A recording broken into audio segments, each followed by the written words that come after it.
Hey guys, and welcome back to Jess and Reads Romance. I'm Jess, and today is the start of a new reading vlog. I'm really excited about it because I've been reading lots of contemporary. I was looking at my stats for January and it was like contemporary central. And one of the things I wanted to do this year was to kind of balance that out, have more historicals, have more paranormals and fantasies. And so I decided I'm going to do a reading vlog on 3 different historicals. I'm really excited about them. I decided to pick Wild in Love. I always want to say Too Wild to Wed, but that's later on the series. So I've read the prequel novel to The Wilds of Lindo Castle, which is the parents of all the children that I believe the series is about. And I still have not gotten to the series and I've been wanting to. So I'm like, okay, finally, buckle down, read Wild in Love. And so I'm going to start with this one. It's exciting. I think this is Alaric. I'm trying to remember. There's so many children within this family. I don't really remember that much about Alaric in My Last Duchess, which is the prequel novel. So I decided I'm going to read this one. It is, I think he traveled abroad and he's like become famous back home. It sounds like I'm gonna like the heroine. So the heroine, Willa, it says that she enjoys books and bawdy jokes and stuff like that, but she is not like publicly, outwardly interesting, I guess you would say, because she's like, she wants to avoid Alaric and his publicity and all of the crazy things that are happening in his life. So it's going to be an interesting pairing and I'm excited about it. The next one that I'm going to read, and I do plan on reading in this order, is Stranger in My Arms by Lisa Kleypas. I received this book in the original mystery book box from eBay, that lot where you get like 20 books for like $10, and it's like, it was amazing. So this was one of my original books, and the step back is gorge. I love it. It's so beautiful and soft and pretty. So this book is the March pick for the Rake Appreciation Society, which is hosted by Jen from the Book Refuge and Crystal from Crystal's Bookish Life. The live show starts on March, I always forget the date, I think it's March 11th. It's the Thursday, the second Thursday of March. So I'm like, I need to read this one soon. So I put this in a reading vlog so that I'm like held accountable. I want to read it. I have not read Lisa Kleypas's backlist, like her older books. I own a lot of them. I'm missing just a couple, and this is one that I haven't read before, so I decided, yes, we're definitely put it on this reading vlog. And then I received a copy of The Spinster and the Rake by Eva Devon, and I'm really excited about this. I love the cover. I put this one on my March TBR, and so again, to hold myself accountable, I'm like, let's do a reading vlog and knock this out early on in March. So I'm really excited about this one, and it's going to be a new to me author because I've never read anything by Eva Devon. I don't know if this is her debut. I don't think so. Absolutely not. She's been publishing for 7 years. So I have not read anything by Eva Devon. So I'm excited to be introduced to this author, but I have read books by both Eloisa James and Lisa Kleypas. Obviously, Lisa Kleypas is one of my favorite historical romance authors of all time. All time. Like, she's my top favorite. Always. So I'm really excited about this. I'm going to be starting A Wild in Love, so let's see how far I get and I'll update you guys and see what I think about it, because I heard some mixed reactions about the series as a whole. I heard like, hey, this is fun, but it's not like my favorite by Eloisa James, but the book covers, I could not pass up the series because I think they're like, I just love the book covers for, oh, and they have a step back for this one. I don't think I showed you guys. That's really pretty. Very modern step back with all like this in there, but I think they're cute. Like, look how cute. They look like they're having fun. So anyway, I'm excited about this one. Let's get to reading. So I'm about, not quite halfway, almost halfway through Wild in Love, and I really do like the story. So the heroine Willa and her friend Lavinia, she is always with Lavinia, and Lavinia's mother is very exacting about like what a lady should behave like in public, and so Willa is very careful to not really show her true colors in public. And oh, another thing I wanted to mention, I really love Eloisa James, the way that she portrays her characters, especially like her male characters. So a lot of her books are set in like the 1700s, and I really like the style of dress. It's very like extravagant. Think Marie Antoinette. And a lot of the men wear extravagant wigs and beauty marks and like very brightly colored clothing, and a lot of them can appear foppish and like because it's fashionable. And I just find it like such a contrast to most of the historicals that are written, and I really like the way that she writes about them because it's like so fun.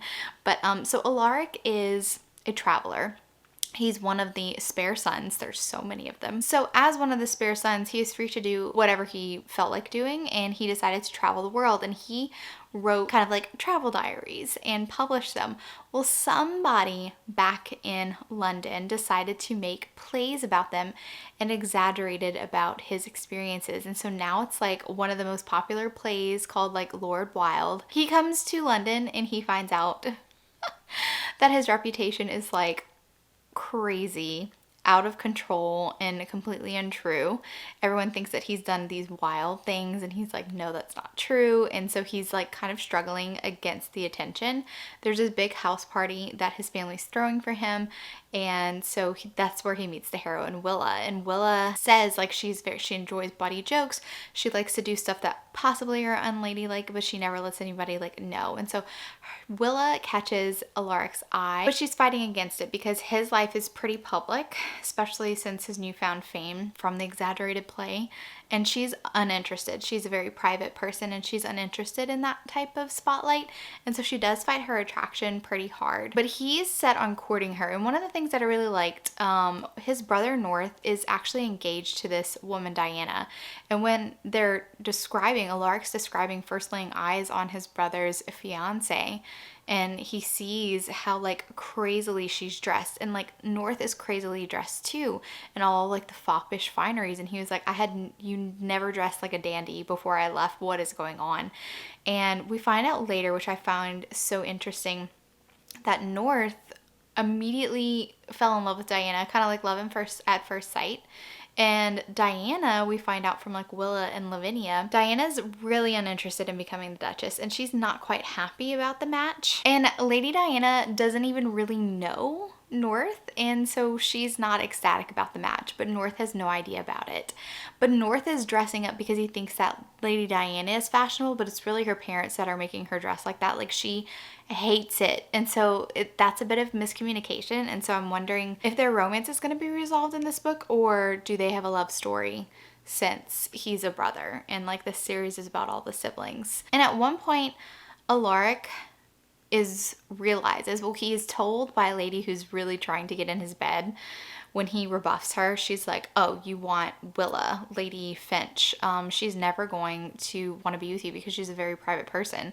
And Alaric realizes that she probably thinks, like, why would she want to be with me? I'm known as an adventurer, and like people put my images on their walls and stuff like that, and I need to court her, but in a way that like I want to be her friend first, because Alaric doesn't want a relationship like he sees with his brother and Lady Diana, that his brother is trying to change himself for another person, and he's like, I really want her to know me. And so at this point in the book, he's really trying to show her who he really is, and not just like flirt with her and just charm her and stuff. And I really like that. There is also a scene where there's this wagon that comes to town, and he's always sells like exciting wares and stuff, and he calls this animal an American sable, and it's a skunk, okay? And like Alaric is like, it's actually called a skunk, and like they're actually really stinky. And he's like, oh, well, you know, the scent glands are removed. And Willa actually falls in love with the baby skunk, and Alaric buys it for her. And so now she has a pet skunk called Sweet Pea, and I think that that's really cute. I actually read a contemporary romance one time whenever the girl had rescued a skunk. And apparently skunks actually make good pets if you remove the scent glands, so I had no idea. But this is just a very interesting story, and so Alaric's kind of changing his tactics right now, and they just had their first kiss, and I'm about not quite halfway through, and I'm enjoying it so far, and I'm pleasantly surprised about this series. It's fun, it's a little bit of a slow burn, and I'm enjoying it so far, but I'll update you guys whenever I get a little bit further in, once our romance starts developing a little bit more. Oh, and also Willa is very intelligent, and in the dinner conversation, she's like trying to downplay her intelligence, which is interesting, so we'll see what happens. Time for a reading update. So last night I finished Wild in Love, and I really did enjoy this book a lot. I really liked, there was some drama that started up right about the halfway point, like right around the last time that I updated you guys. A character from his past, like, I don't want to say it. So a character from Alaric's past pops up and creates some very interesting drama. I wasn't quite expecting it, and it's just very interesting.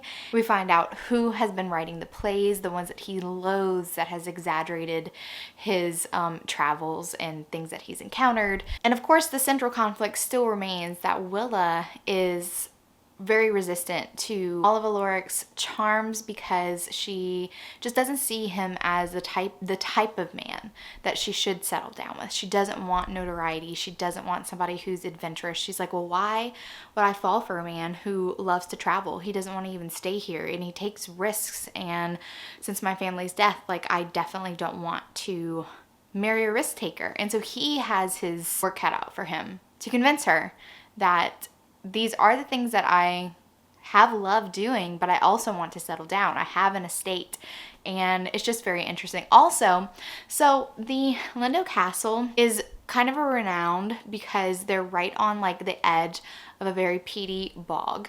And this is how his older brother actually died, the one who was supposed to inherit the dukedom, but North, being the second son, is now the heir to the dukedom. He apparently was very drunk, and someone dared him that he couldn't get his horse across the bog, and he disappeared, and nobody's ever found his body. I think that they found the horse who had died though. So that's kind of a bit of a mystery. I'm like, is he really dead? Is Horatius really dead? We don't know. Also, there's a really interesting, not side plot, but as I mentioned before, North is engaged to Lady Diana, and he thinks that Diana is really fashionable and this is the things that she loves, but we find out that she's being forced by her mother to wear all these like crazy outfits, and North is trying to match her because he feels bad that she really didn't have a say-so in their engagement. And so he's trying to become somebody who he thinks that she wants, but he's literally becoming the opposite of who he wants, of who she wants. Some interesting things happen toward the end that I'm not going to say, but it sets up the next book, which is North and Diana's love story. And like, I want to jump into the second book so bad, but I'm going to save that because I have a reading vlog to finish. So after finishing, I would give this book 4 stars, just because Willa's resistance to Alaric was a tad bit frustrating, just a little bit. But there's some really good scenes between them. Like, there's a moment whenever she's in danger and he has to rescue her, and it was just really sweet. And then I love Sweet Pea, the pet skunk. Like, oh my goodness. Anyway, I'm a sucker for like little cute pets. But anyway, 4 stars for this one. I liked it. Then last night I started Stranger in My Arms, and it's very intriguing. The plot's very intriguing. So Lady Laura, she was married to Hunter, and Hunter was an earl, and they didn't have a very good marriage. They were married for about like a couple years, and he was bored. She never enjoyed the marriage bed, and he was frustrated because she never conceived. And so he decided to go exploring, decided to go to India because he had like some holdings in like the East India Trading Co. So again, this book was written in 1998. So there are mentions of colonialism in here. And yeah, you kind of expect these types of plot lines, storylines, backgrounds for the heroes and for aristocratic families to kind of crop up. I think nowadays historical authors are trying to write stories that don't include heroes that would be involved in colonization. So I just wanted to point that out there. But so he goes off, but then it's reported that his ship wrecked and that nobody survived and nobody has ever been found. So she has been a widow for like almost a year now. His uncle inherited the earldom, and she was relegated to this like dinky little cottage. Like, she wasn't even really provided for, but she doesn't mind too much. She decided to become a person that was really focused on like charitable works, and she's really focused on this orphanage, and that's been occupying her time. Well, suddenly it's reported that someone was in Cape Cod and he had amnesia, and now he remembers that he is Hunter. So the Earl of Hawksworth is returning, and she's like, this can't be my husband. This can't be my husband. And then he appears, and she's like, oh my God, he's back. And she's not excited about it because she's like, I'm gonna have to be married to this man again, this brute of a man who didn't treat me well, we have another Daphne Bridgerton situation where she and her sister were raised, and they knew nothing about the marriage bed. And so her first night, her wedding night, was horrible for her. It was painful. She finds it embarrassing, and she just feels like an object to be used by him because he wants an heir and she can't provide him with it. So she just like, this is not good. I don't want to be married to him. And she's like, is this really him? I don't know if it's him or not, but he knows stuff about her, like intimate stuff about her that she's like, nobody else would know this type of thing.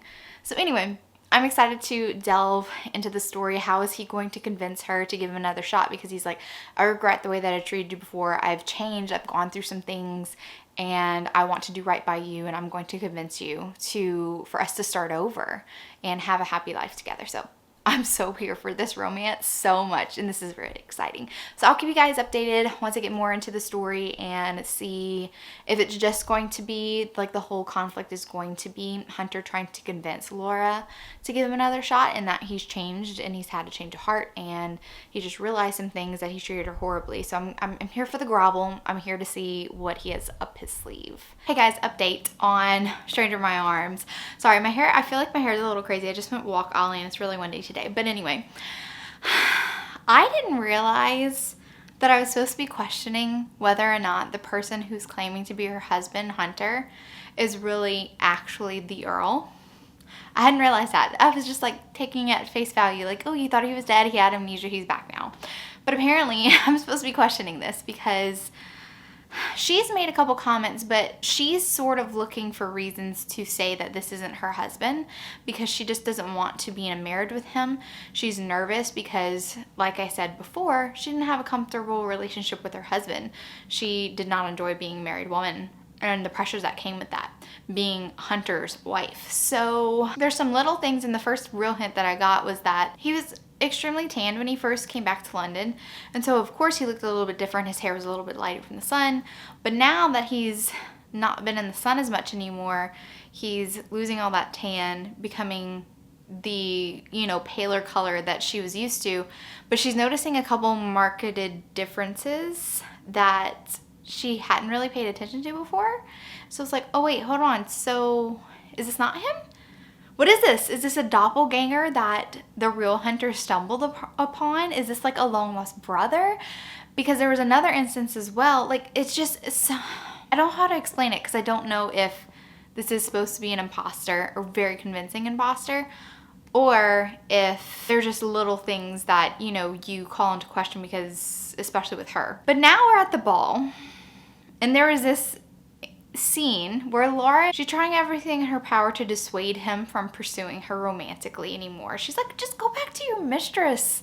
Like, just go back to her. You really loved her. Like, you truly loved her. And I can't satisfy you that way. She wanted the pressure completely off of her. And so this ball that they end up by throwing, she secretly invites ex-mistress. And there's a scene where Hunter sees the woman walk in. No reaction. No reaction to this woman. And then, as the crowd is reacting, looking back and forth between Hunter and the woman, he clues in and he's like, now the recognition sets in. And he turns to Laura and he's like, damn you. And I'm like, but he didn't recognize her at first. So he's only heard about her. He doesn't recognize her on sight.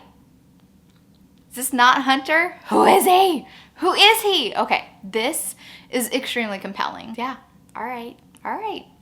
So I'm about halfway through the book and I'm not quite sure. So I'll be updating you guys, but I think from now on it might be spoiler because I don't want you guys to know, if you haven't read it, if he is an imposter or if he is the true Hunter who just is fuzzy on a little bit of detail. So, oh, before I end this clip, I did want to mention, so there's this orphan named Johnny and he becomes a little boy that Laura decides to take in. So she believes she's barren. And I'm wondering if this isn't the real Hunter. What if it was him that the problem with getting pregnant was the true Hunter? And if this is an imposter Hunter, could they possibly have kids?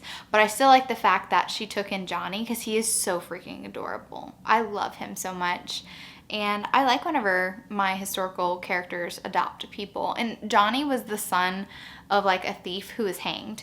And the orphanage that Laura helps out around, and she kind of donates whatever she has. She really didn't have a stipend as a widow or anything, but she did donate whatever she had. She even sold off her wedding ring to pay for more like blankets and pillows for the orphanage, but they have no more room, and so she ends up by taking in Johnny. And anyway, I really enjoy his character. I just want to mention him real quick. Okay, I'm dying to get back into this book, so that's all the update that you're gonna get from me for now.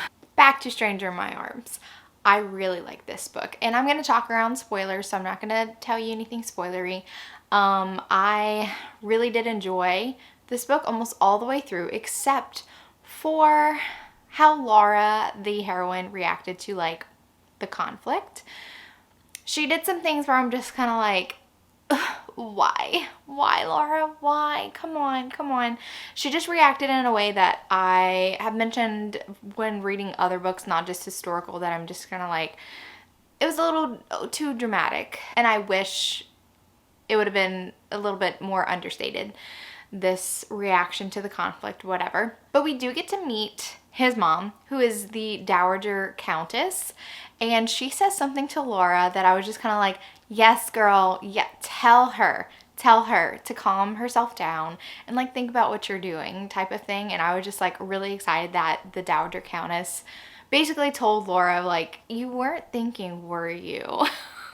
And I just really enjoyed that fact. So I like the way that it wrapped up. I liked the experience of this book. I think that it was really, really interesting. You can definitely tell that this was one of her earlier works.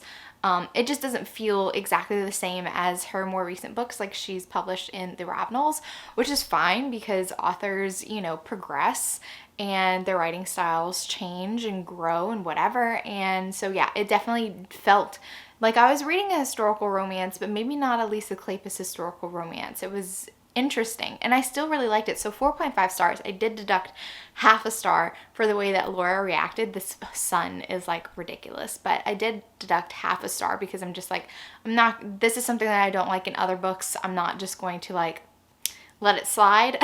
It annoyed me. I'm not gonna pretend. I'm going to start The Spinster and the Rake. I've never read anything by Eva Devon before, so this will be a first time read by her, and I'm really very intrigued by the premise because it's like, it's kind of like the aunt. I think the aunt really wants her nephew, who is the Duke of Thornfield, to find somebody, and whenever she catches them in like not a compromising position, but they were like alone in a room, and he might have like not been fully dressed because like he like took his coat off or something because he was just relaxing in his own library, and I think just she was like, oh perfect, I can say that, you know, she'll be ruined if you don't marry her. I'm pretty sure that that's the way that it's gonna go, but it's possibly also a Grumpy and Sunshine pairing, so I love those. We'll see how it goes. I'll update you guys once I get a little bit further in and once I can confirm like the actual storyline. All right, so I debated this for a little bit and I decided that I'm gonna DNF The Spinster and the Rake. I didn't want to DNF it because this was a reading vlog that I had high expectations for, and I also was kind of upset with myself that the only books that I liked during this reading vlog were like tried and true authors for me, like Eloisa James, Lisa Kleypas. I love the majority of their backlist. Like some of my all-time favorite books are written by them. And I didn't want it to be like the new to me author, the new release, to be like the dud of it. But for me, I just cannot force myself to read this book. I just can't. There's too many things that were annoying me in an over-the-top way. When I find myself going to vent to my friends about every little scene, every little piece of dialogue, it's not a good sign. And I would start hate reading this book. So, not quite that far into it. Let's see, chapter 7. That's the chapter I'm on. So, barely into the book, but I just know that too many things aren't working for me. So it's just not going to be a good time. And I don't want to get in a reading slump. The Kindle Clear Out Readathon is about to start. I don't want to get in a reading slump. And my friends kind of like, you know, ta-ta'd me and was like, it's okay to DNF it. And I'm like, okay, thank you for helping me DNF this book. So let me tell you a little bit about it and why it didn't really take me long to figure out that I wasn't going to really enjoy this reading experience. I was wrong whenever I described what I thought was going to happen in this book. So the hero is the Duke of Thornfield. Thornfield? Yes. And in the beginning we get his point of view, and he's lamenting that he's always known to do the right thing.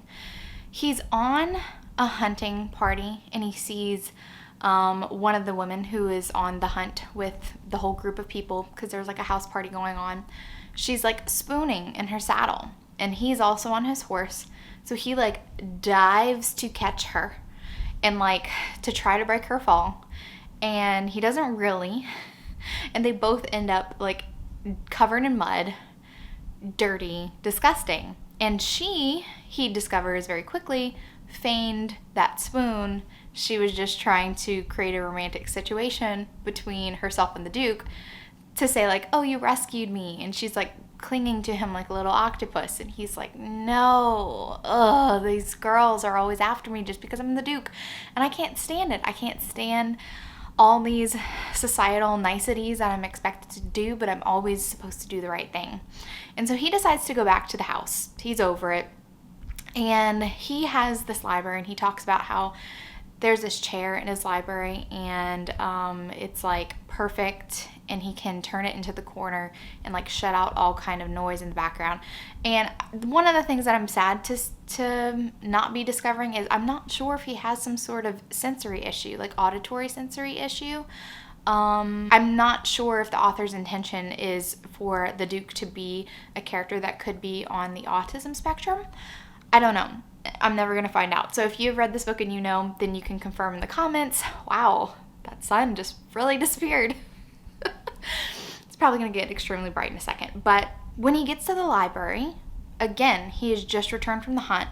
He is still muddy, and he is taking off his sodden coat and like undoing his cravat, all of that. And he finds somebody sitting in this chair, this woman. And he's like, who are you? And she immediately takes offense to that question, and like, why do you feel the need to ask me that?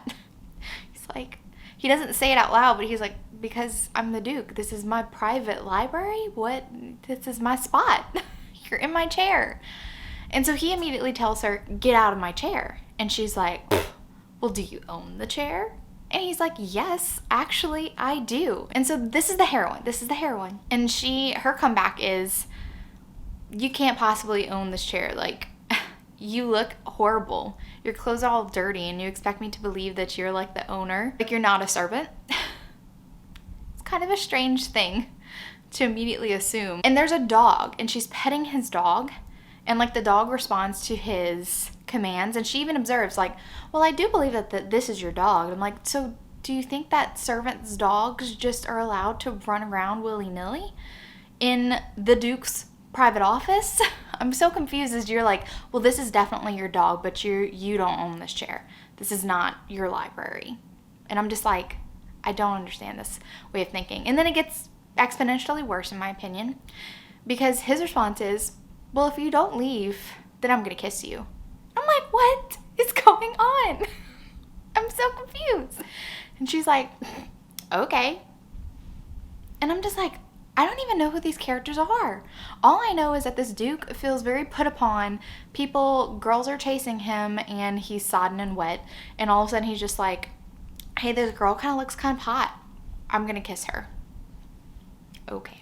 So they kiss, and then his aunt walks in, and then has like a gaggle of girls behind her, and is like, well, this is interesting development. She immediately goes to the ballroom. And here's another problem that I had. He just came back from the hunt. I'm not an expert on country balls or house parties or anything, but from what I've read, you go on hunts during the day. Balls usually start pretty late in the afternoon, in the evening, not the afternoon, pretty late in the evening. I'm not sure if that's different in country balls, but like, why would a hunting party be out hunting while a ball is going on the inside?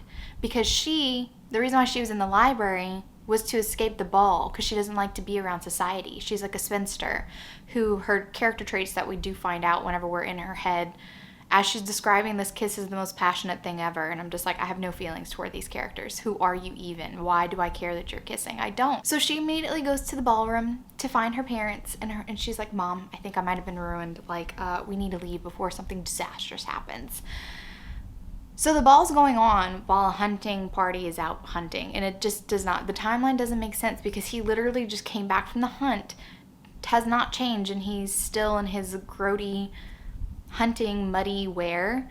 But then he appears in the ballroom like before she can make her escape, and I'm like, did you change? Did you change into your coat and tails? Like, what happened?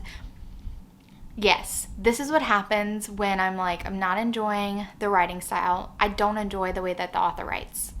The words that she chooses to use, I find very strange and weird. When the Duke announces that he's now engaged to Miss Georgina Bly, the crowd's response is hip hip hurrah, and I don't know why I found that so bizarre, but I did. Anyway, I got up to the point where the next day, he's like, well, come on, I guess I need to give you a tour of my house that now that you're gonna marry me, because I know that you trapped me. I'm like the greatest catch. And she's like, this is a like awful thing to happen to me because I don't like society, and duchesses are like the most prominent people in society. We're expected to host people. Like, this is my worst nightmare. He's like, sure it is. And then she meets his aunt again, and they have an interaction that is extremely Pride and Prejudice, like Lady Catherine de Bourgh and Elizabeth, because she's like, you're very opinionated for one so young. And the heroine Georgina's like, yep. And I'm just like, that happened in Pride and Prejudice. And I guess the hero's supposed to be very Darcy-esque. He's very like, you know, cold and stuff like that. And she's supposed to be quirky. And I'm just like, none of it's working. None of it's working for me. So anyway, I decided to DNF because I just cannot put myself through it. There's so many things that I didn't like, and I barely read the book. So it's going to be a no for me. And I'm really sad because I wanted this. I was like doing so good. I was like, these books are so good. These books are so good. I had such a great reading vlog. And then that happens, and I didn't want it to end up that way. So anyway, let's rank the books that I read. Obviously, did not like this one. How to rank these? How to rank these? I don't know. I might have slightly liked this one better. Stranger in My Arms, possibly. Love this one though. And I cannot wait to start the second one. But again, Kindle clearout's coming up, and I have the physical copies of these, so I won't be able to start this one. I don't have time to start the next one in that series, The Wilds of Lindo Castle, but I will be continuing to read it. This lighting. Alright guys, if you liked today's video, give it a big thumbs up, and if you're not already subscribed to my channel, make sure that you subscribe to get notified on any future videos that I do. Thank you so much for watching, and remember, life's better with little HEA. Bye guys.